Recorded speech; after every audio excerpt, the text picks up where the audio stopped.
All right. Well, welcome to the Radical Hospitality Podcast. I'm super excited. I'm getting to sit down with my friend Tiffani Packer.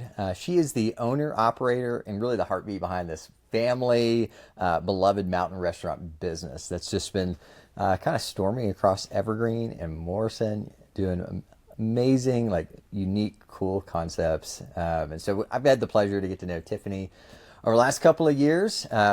First as a coming in and enjoying their food in the restaurant, talking a little bit about entrepreneurship, and of late we've been talking about some joint ventures with our uptoning boutique hotel next door. So, yeah. Tiffani, I really appreciate you taking the time to sit down. Of course. Grateful to be here. Thank you. Yeah. So, Tiffani, I think probably the best hospitality operators are part producer, part therapist, part parent. I know you were just running and dropping off your kids. So, why don't you start? Just tell me a little bit, like, how are you guys doing it all, and what's the unseen thing that just makes this, feel so effortless for you when you effortless? Probably just a comedic thought process behind it all, and just trusting that it's going to work out. At the end of the day, it all comes together. You get done what you need to. I have forgot a kid here or there at school, but past that, everything just comes together. And creating that balance, knowing when to drop the rope in whichever aspect that we're working in, and just having fun. I mean, that part's really important, and recognizing what your real purpose is at the end of the day, and who you're serving, and not overcomplicating. I think a lot of people in our industry, and really probably anywhere, complicate aspects of who they are and what they're doing. Yeah. And it's not that difficult most of the time. A mentor told me one time that you should be like a swan, look nice and smooth going across the surface, and underneath your feet are going. And so I know you are a total swan, Tiffani. You're like, do I even have feet? Every time I see you come in, you have a huge smile. You kind of light up a room. Thank you. That's kind. So you do that with, I think, your restaurants, and it shows with your staff as well when you come in. Yeah, people say, how do you do it all? And I say, I don't. I think that's the part. There's just things you just don't do. There's dishes in the sink today, and it's okay. They'll be all right. They will get done. They will get done, and it will appear as a clean kitchen at some point. Yeah. So it's just being able to let go of those aspects, because you really can't do it all, especially if you like to do a ton of different things in a daytime. Well, I look forward. We'll hop in a little bit. I want to talk about staffing and teams and how you build that team. All right, guys, I've got one quick favor to ask. If you've been enjoying Radical Hospitality, if these conversations have inspired you, encouraged you, or helped you think bigger about what it means to create spaces that truly serve people, would you hit the subscribe button? It's a small thing, but it makes a huge difference for our show and for our team. We're working hard to bring some of the most thoughtful entrepreneurs, builders, and visionaries in hospitality, people creating meaningful spaces all over the world. And your subscription helps us keep getting better every single week. And if you're someone who's dreaming about building a hospitality project of your own, that's what we do at Root Architecture every single day. We help clients design and bring those spaces to life. You can book a discovery call with me or someone on our team at therootteam.com. Thanks so much for being a part of this journey. It really means a lot to me. Subscribe, stay with us, and let's keep building cool stuff that serve people well. But first, why don't you kind of just take us back a little bit to the origin story of Tiffani and Rand Packer, the super couple that's building all this crazy hospitality business. So how did you guys get started? We both grew up in California. I grew up in Northern California. Rand grew up in Southern California. After college, I decided on a whim, after working with Hewlett Packard for a short time in their corporate fitness, that it was time for an adventure. The 9 to 5 was not for me. I remember calling my mom and saying, okay, so we wake up and we go to work, and then we go and have dinner, we go work out, we go home. Yes. We do that again the next day? Yes. How many? I can't do this. It was just, there's no way this is going to happen. So I called her up a couple days later and I said, Mom, I'm quitting my job. I am moving to Hawaii. And that's that. And I think she wanted to say, no way, you're not doing that. That is completely irresponsible. And she said, okay. So I did. I moved my stuff there, and got on a one-way flight to Hawaii, figured things out, and that's where I met Rand. Really? So yes, we were working both for Roy Yamaguchi at the time and started dating. Ended up moving to Tampa, Florida to open up a Roy's restaurant there in Tampa, and worked under Roy for 11 years. I started doing other details and high-end event design and a few other aspects, had some kiddos, and then opened up our first restaurant, and it was a fast casual concept called Mecanita. And that was after we had gone from the fine dining field and then stayed in fast casual until just recently when we started doing fine dining. But yes, we decided after, 15 years of living in Tampa that we were both ready for a change. We told the team there that we were moving. They would be fine. They could call us if they needed us. And off to Evergreen we went. We had visited Evergreen probably 2 months before. We moved very quickly and just fell in love. And ended up enrolling the kids in school, driving around with a realtor, got on a flight, headed back to Tampa, and looked at each other and said, did we just move to Evergreen? And told the kids, and a few weeks later we were in Evergreen. Wow. So, and then the restaurant couldn't reach us because we didn't realize where we were moving, and there was no cell signal, and we couldn't hook up internet for a while. So it was a pretty funny couple of weeks where we recognized, wow, we live somewhere different. So do you guys still have the restaurant in Tampa? We do, 18 years. Wow. And that one, you kind of learned to set up a team, and yes. Obviously that's running remotely. They do. They run almost completely without us. I tell Rand that they need me out there. He knows they don't need me, but I need tacos. So they are Mexican cuisine, and it's so delicious. So that's incredible. I do. We do a lot of work with restaurant owners, and I'll be honest. A lot of them, look like the swan turned upside down when they're diving down to the ground to get food, where their feet are up in the air, and I think the tendency in restaurant owners is to be all in and to be there all the time, and everything depends on just you. What are you guys doing different? What did you learn that first restaurant that allowed you guys to separate out, you from the restaurant, but keep an amazing, taco and quality or whatever you're creating? I think it became a statement that we always said family first. That was something as we started our own business, and you go into business and you think, oh, it's going to be easy. You've seen everybody do it, and you start and you're like, wow, there's a lot of things we don't know. Yeah. And so you can kind of fake it till you make it. And in that, we recognized what really mattered was the family.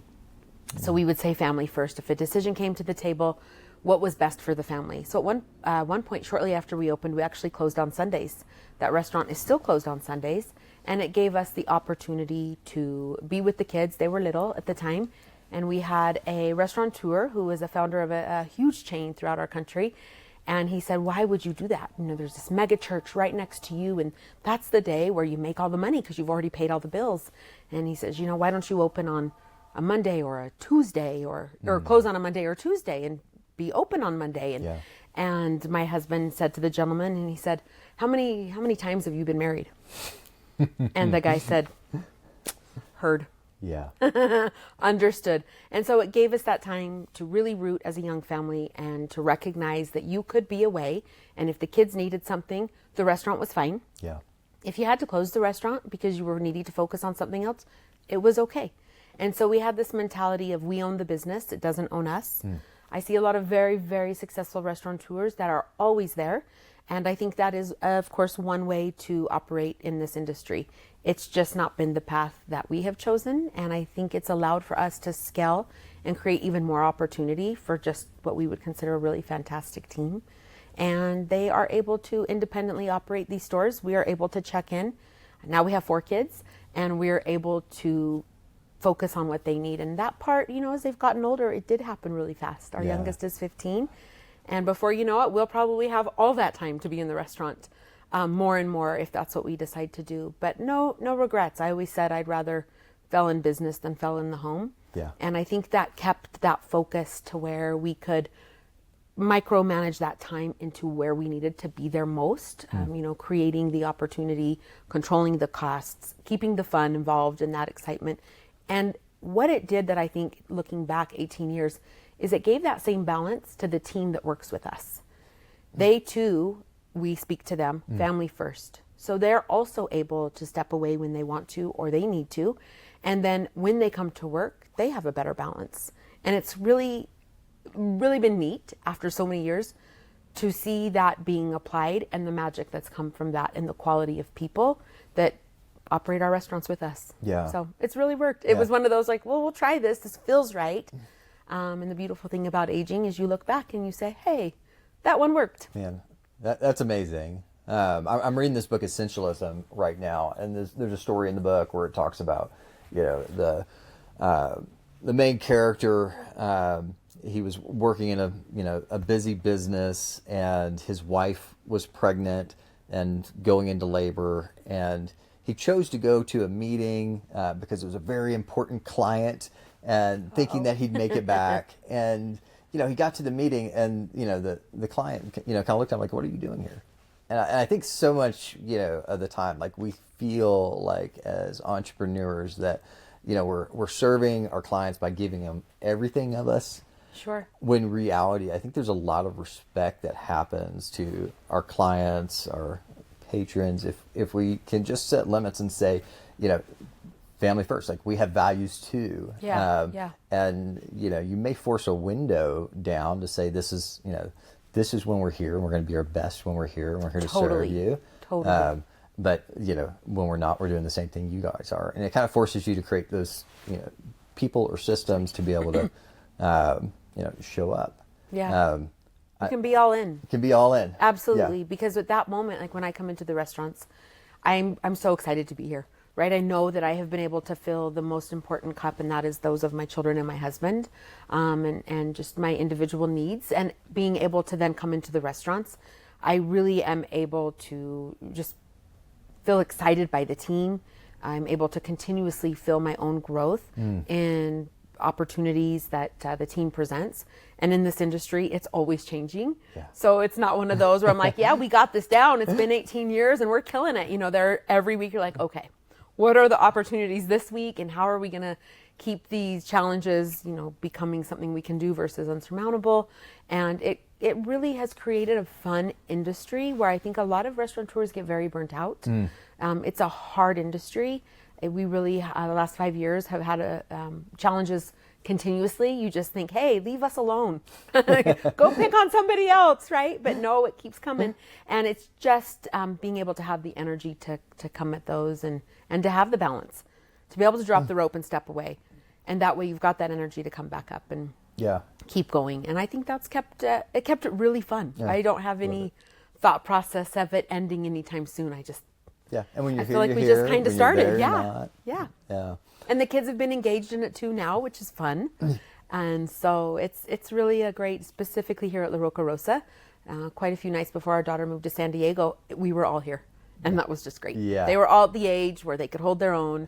And it was fun to see the talent within them and just to run the place. It was really fun. So we got to come on that opening night. I think your daughter served us, and she is just fantastic. Thank you. Yeah, that part's been kind of fun, full circle. Yeah, so let's talk about that a little bit. So I know you have a daughter, at least a son, because my son got to work with yours. Yes. I think my son hired your son. My son hired my son. And my daughter might have trained him. That was really fun. Yeah, so he was great. Is it just two? Three girls, one boy. Yep. Okay. So, like, what are kind of their names, ages, and how have they been involved, and how have you incorporated them into the business? Yeah. So McKenna, she will be 22 this weekend. She's actually a leap year baby, so she kind of gets a birthday. But yeah, she'll be 22, and she is now living in La Jolla. Our restaurant in Tampa is named after her, Macanita Cantina. And she has probably worked the most and the hardest as the youngest one throughout it. She actually joked at 18 that she was retiring, that she had already worked a full span of a career and that she was done. And so where other kids were just getting started, she was wrapped up. So we helped her understand that she did not have the financial means to retire. And the $40 probably wasn't going to get her very far. There. So she has continued in each of the restaurants and is now doing her own independent world of yoga teaching.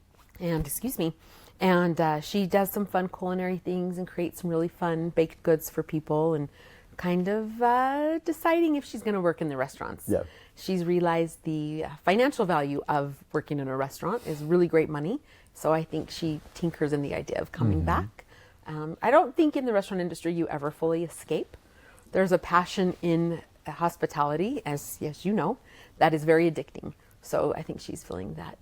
Kira is the founder of Kiki's Health Cafe. Kiki is her nickname. Love it. And of the 4 kiddos, she always really wanted healthy food and felt that there was a real lack of healthy options. And how old is she? She is now 20. 20. And so she started this like 14. Yes, she's 6 years ago. So she started it 6 years ago. 14 years old. She came to Rand and I and said, what do you think if we did an acai poke concept? And the kids have always been very entrepreneurial and thought, Mom, what if I make this? Or what if I do this? And you're like, oh, cute idea. That's going to be fun. So Kiki comes and she says, what if we do poke and acai and smoothies? And it was one of those, that actually, it's a good idea. Could be a great idea. So here we are 6 years later in the new location in Evergreen, and then the opportunity to be here in Morrison, hopefully in a few months. And so that's Kira. She would love to be an OBGYN, and she's looking at different options to start kind of that path into medical school.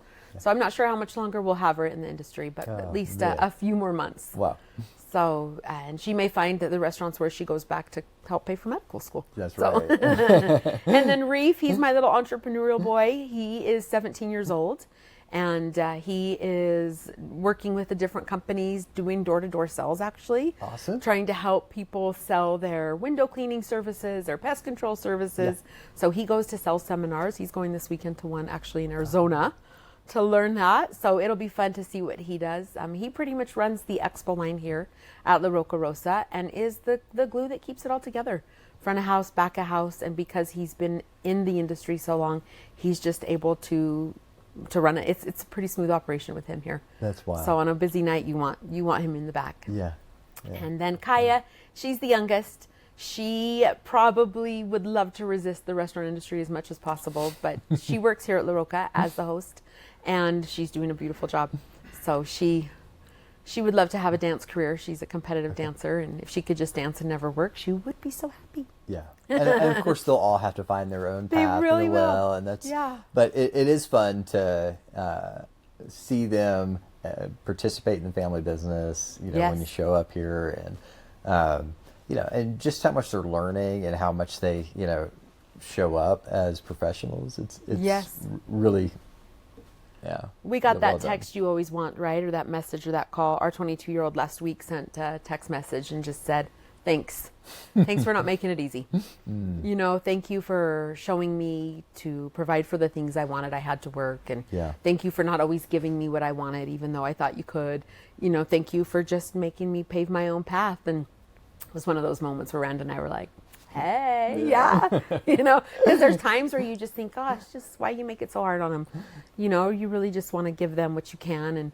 And then there's those times you just hold back and you say, no, this is real life, being able to work for it on your own and be able to work hard and face those challenges builds character. And I think that's what I have loved to see. And just not even my own kids, but everybody else's kids that have worked for us is, let me show you how to mop that floor. Right. Yeah, that's going to be something you might want to do. Even if you have somebody that mops your floor forever, you should know if they do a good job. So we're going to show you how to do it. But really the skills that are earned and learned in the restaurant industry, I think are some of the best, even if they never work in the industry again. Oh, it's so good. Yeah, it's hard work. It's good. So we're sitting in your new restaurant, La Roca Rosa today. Why don't you tell us a little bit about this restaurant, what the concept was, how this one came together? Okay, amazing. Yeah, we had wanted to do a steakhouse for years and just figured when the time came and the opportunity came up that we would, consider the thought, or maybe it never would, but it was kind of a fun idea of having wood burning, grills in the back and just that creating those yummy flavors. And we've always enjoyed the various regions around Italy. And so the landlord actually is somebody we know in Evergreen, and they approached us and said there might be an opportunity down in downtown Morrison. We came down, looked at the space, really saw the vision of what it could be, and just went for it. So Amazing. Here we are. Yeah. So it was already a very cool historic building. It had a restaurant in it, but you guys did come in and do quite a bit on the renovation and updates in here. What were some of the updates in here that you guys did on the renovation, and What was that process like? It was pretty good. It was pretty simple. Yeah. It was, easy things where it'd been around for 20 something years. So you change the carpet, you paint the walls, you pull in some different furnishings, created, the same booths were here. We pulled some of the booths out and wrapped these in some beautiful green velvet and added some fun wallpaper and lighting, cleaned up and opened. Went to it was great. Yeah, it was a really simple project. Are you guys doing your own interior design? Do you work with designers? What's the design price? Yeah. Yeah, we do our own. Is that you, or is it? Mainly, yes. Yeah, Rand cooks and I decorate. Yeah. And bring some flowers to the table, we always say. I have a beautiful friend out in Tampa, Florida. Her name is Mimsy. Her and I did event design for years together. So she actually came out and worked with me a few days on this project. And I mean, she's Mary Poppins. You ask her what she's got in her purse, and she's probably got a roll of wallpaper and a hammer. And so she actually was a big part in helping us put this together. So well, you have a great eye, and it's fun again, like to go to the different locations and thank you. And they all have like kind of unique feels. So this one especially has really turned out really well. Thank you. Yeah, it's been fun. What are some of like the most like invisible details that you obsess over that guests rarely see but can feel when you come into a restaurant? I like that. That's fun because we do talk about the 5 senses and what we're doing, and we feel that there's only about 10% of the diners that come into our restaurants that notice them. So it is fun to be able to create, the different elements, whether it's the music or the lighting. Personally, I love this light that hangs above the host stand. It is comes to us from a small little village in Africa. Okay. And so it was handcrafted by a village out there, and it came in a box that 3 of us could probably fit in. So it was just really fun to wait for that, and it really became kind of the icing on the cake. And I love the story of the village that created it for us. That was a fun piece. Yeah. It was one of those where it's like, okay, splurge on that and just kind of find the areas where you can have fun with something that has some meaning behind it, and be able to, save in the other areas that don't matter as much. But they print the menus fresh every evening, so it's just the little details of the paper.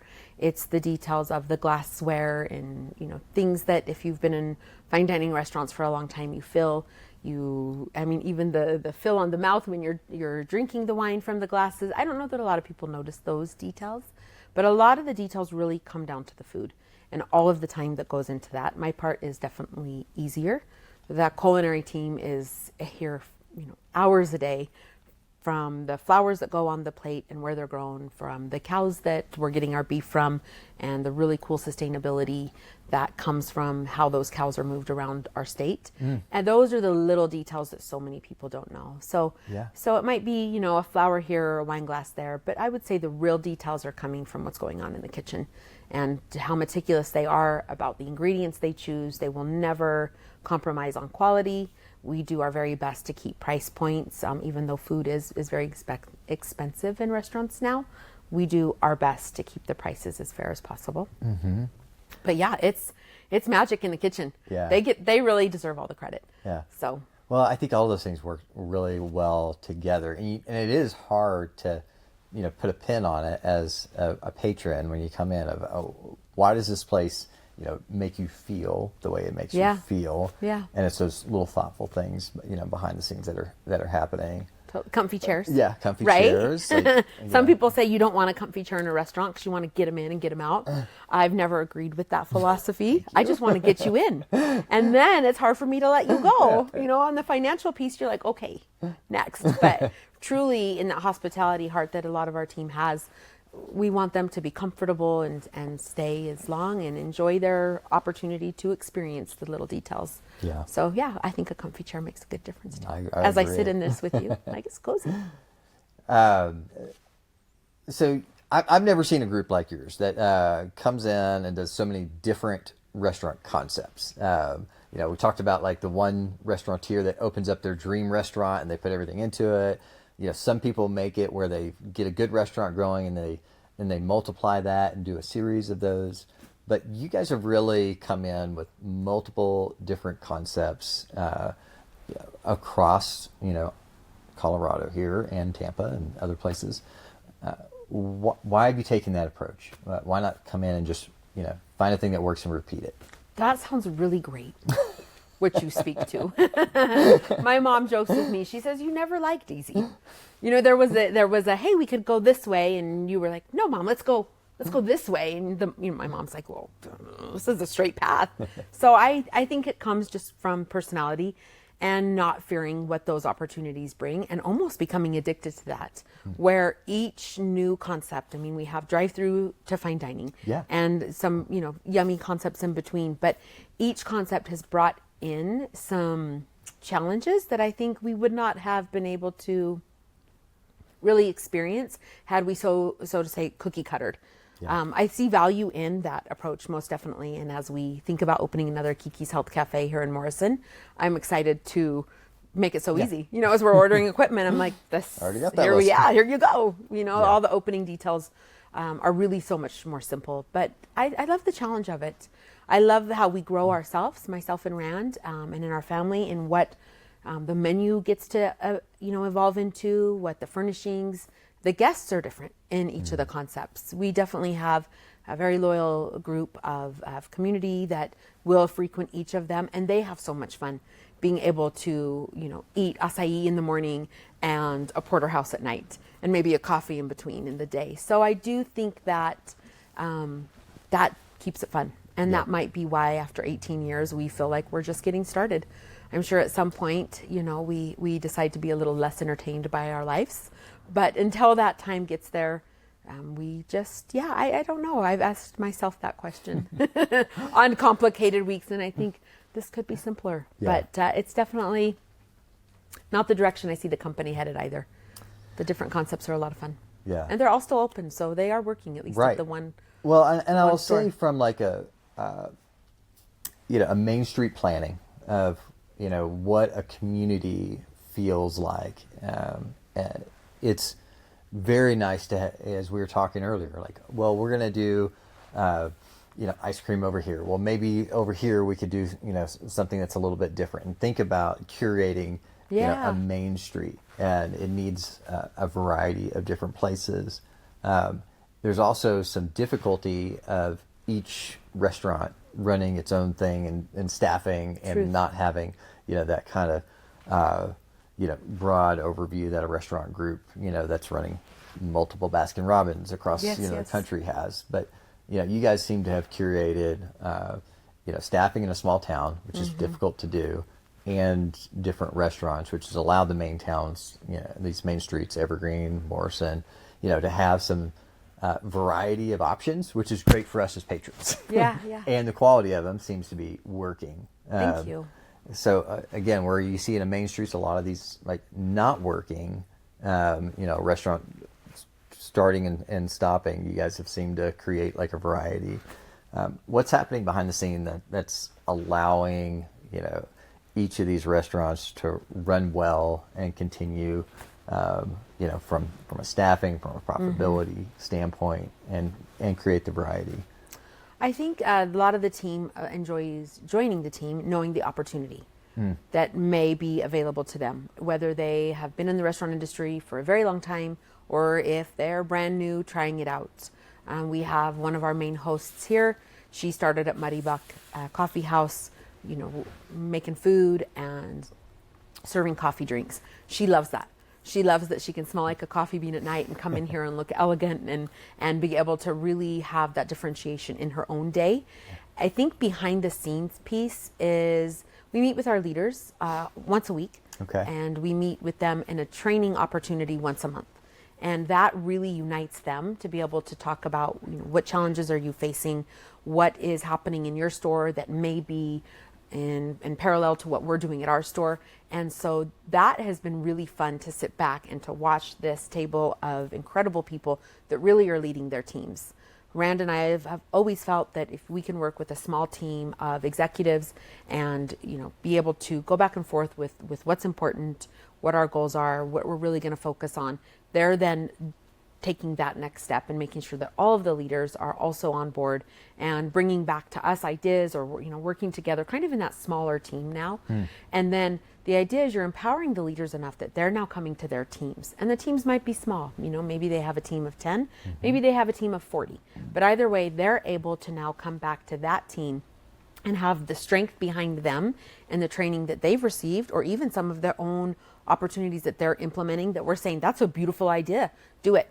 Absolutely. You got our back on that. Let's see how it actually plays out. Now they're reaching down with that team and really pulling them up. And then if you've empowered the team, they're now who are working with your guests. So the one thing I missed about growth when we first opened our restaurant is I knew the order of this family, and I knew this little kid's name, and I knew what this boy was doing at school and his sports schedule. I knew that, the teammate Sally, and I knew the name of her cat. I loved that. I love knowing all of those details. The worst part about growth is not knowing that part.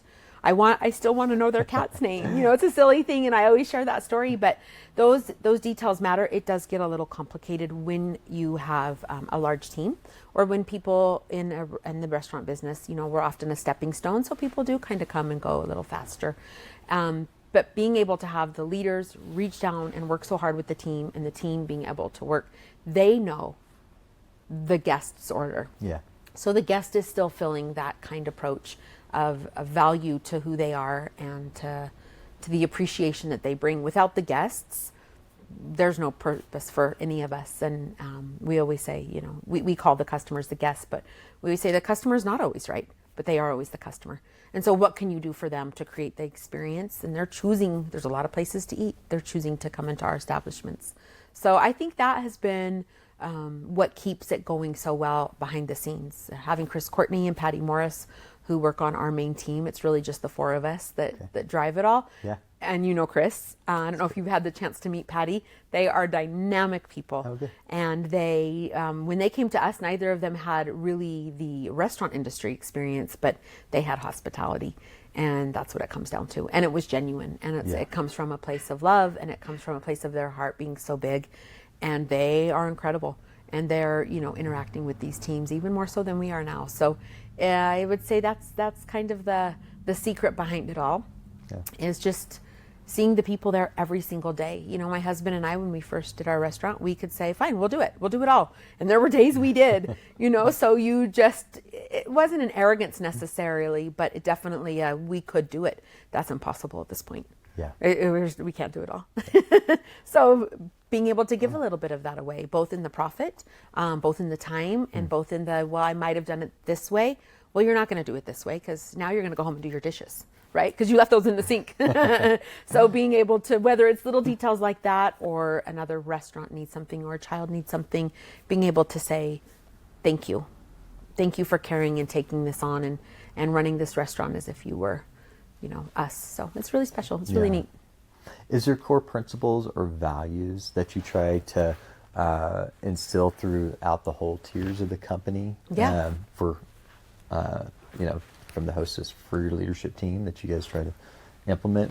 There are, yes. And Rand and I, actually, I remember before we even opened our first restaurant, Mecanita Cantina, we had about 1.5 years of time, which was so beautiful, because we really were focusing on building the restaurant, and the kids were little, so there was just a lot of time around a table and chatting and changing diapers while thinking about business and different things we were going to do. And we did create what we call performance principles.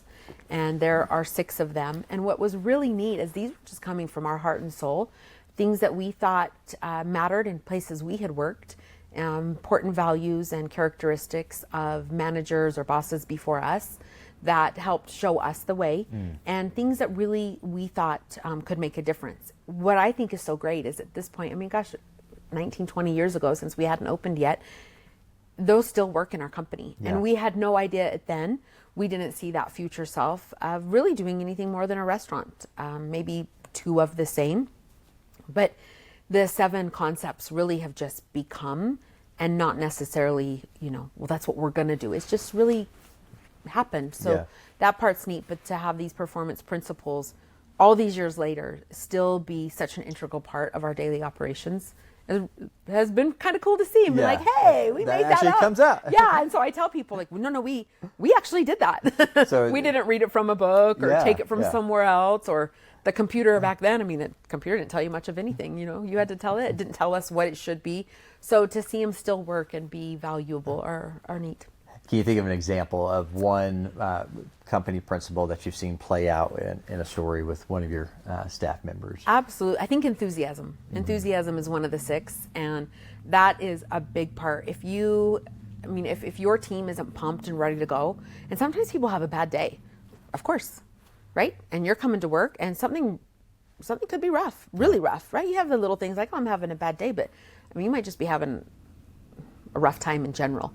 And so to be able to come into a team that can enthusiastically embrace you and say, for the next 4 to 6 hours, this is where we are, and this is what we're going to do, and this is why we get to be here. They can leave that day, and whatever challenge, problem that they brought to the door, they can pick it up, and it may feel a little less difficult because they had that value of support behind them. And so I think I see enthusiasm played out over and over again as the last few years have been really hard on people. So that's been one of the performance principles that I remind myself too, is I'm like, man, it's been a long week. Well, show up. Let's go, right? You chose this, you get to do this. And so sometimes that mindset shift is so quick, and you too are like, oh, here we go. So a lot of entrepreneurs, my wife and I are, I consider us couplepreneurs. Like power couple. Like you come in and, you're working together to fulfill a dream, to lead a group of people. And then you also have to switch those hats to, hey, back at home. How have you guys found, and what advice do you have for other couplepreneurs to make that dynamic work of, successful business and successful family? I think that part goes back to kind of the beginning of when we started speaking, family first, seeing each other as a husband and wife, and seeing each other as parent, mom and dad, seeing each other as chef and manager, right? Being able to see the different hats that we wear and to be honest with each other. Rand always says that he appreciated he'd come home and he'd be saying, this or that. And I'm like, get over it. It's fine. You next time try this a little better, versus like, oh, I'm so sorry. That's so sad. They shouldn't have done that to you, or, oh, I feel bad for you. Instead, I was like, you're fine. And so he does the same for me, where this is really hard. And he's like, but you can do it. You can do hard things, so always elevating that, but also holding each other accountable to, maybe doing something better, so that you don't sit in the poor me time of that, because there's a little bit of time for poor me, but it's like, okay, let's go. And so Rand's been great with me on that, and just being able to say, when it comes to the kids, raising 4 kids, and I don't think we did the math of them all at that one phase, all being teenagers at the same time. I'm not sure why we didn't think about that when they were so cute at 0, 2, 4, and 6 years old. And so, those were some rough years as a couple, also being able to agree about how to handle young adults, and, just giving each other grace when in your mind you're like, that's not the right way, and it's hard for me too, because I'm thinking, but if you tried this, and he would probably say, yeah, you did say if you tried this, whereas, being able to allow him to be that chef, that dad, that husband, and to have the grace on what that looks like both directions, I think is so important.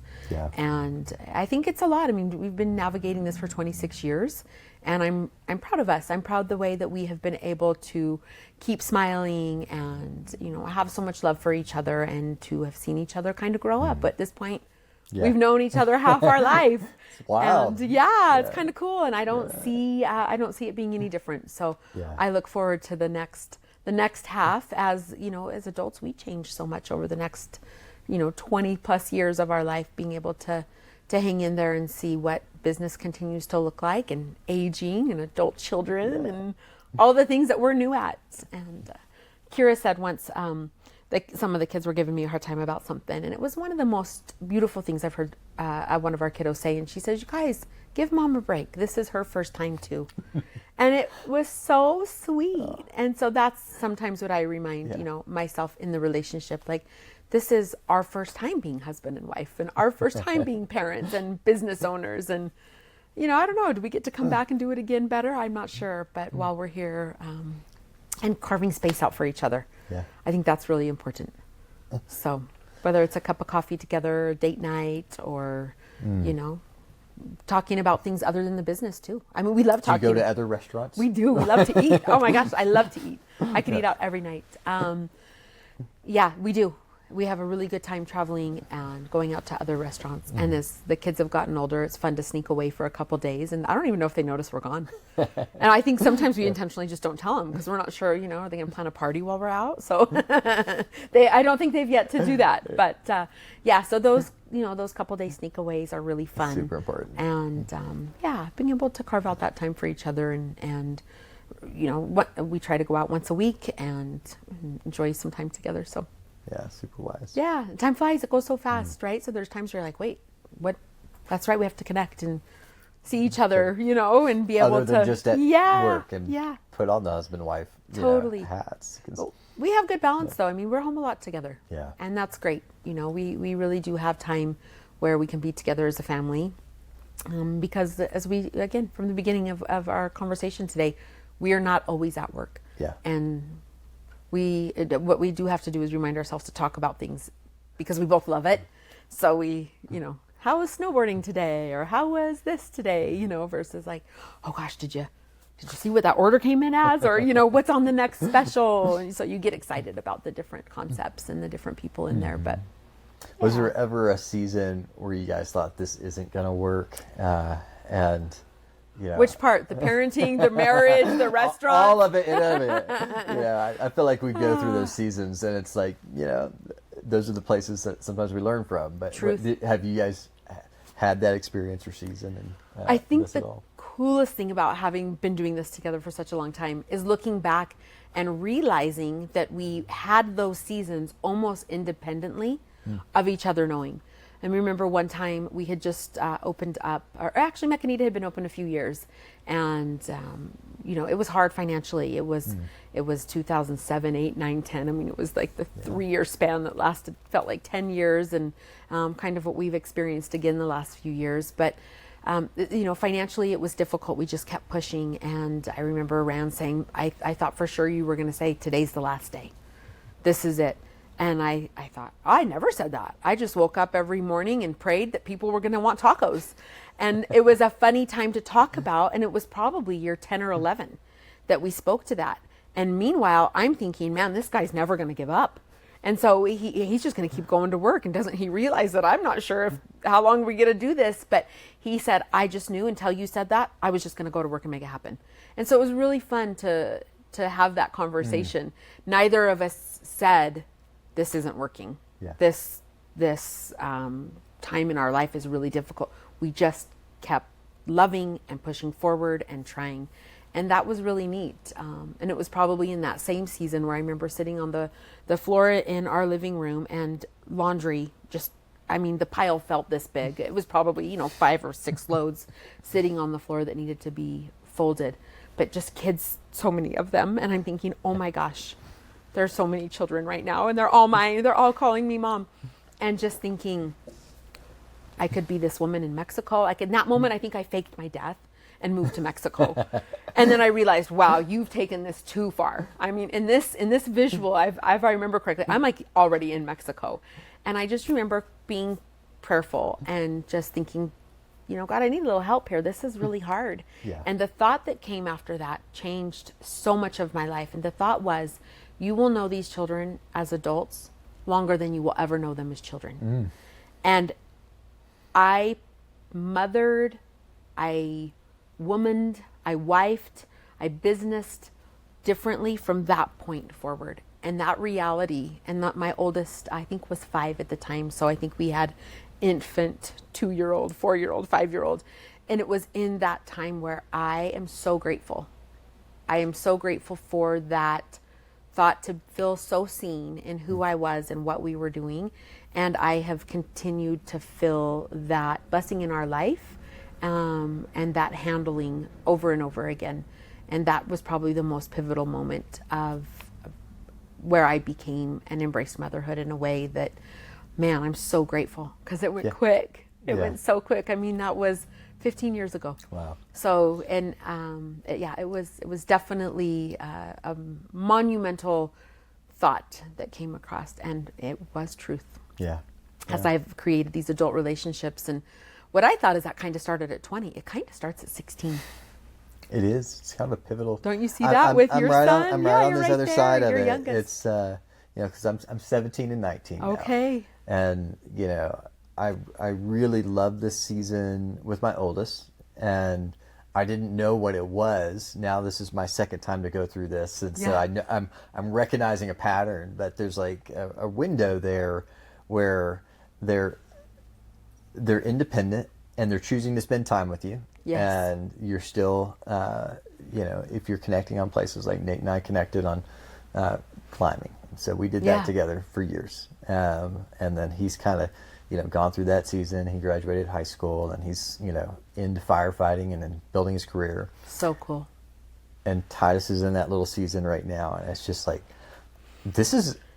I'm like my last period of this season, which I love. And Titus is into snowboarding. So every weekend we go snowboarding.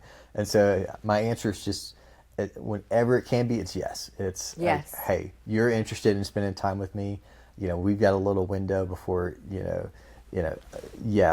your adulthood. And, yes. And the answer is yes. And the answer is yes.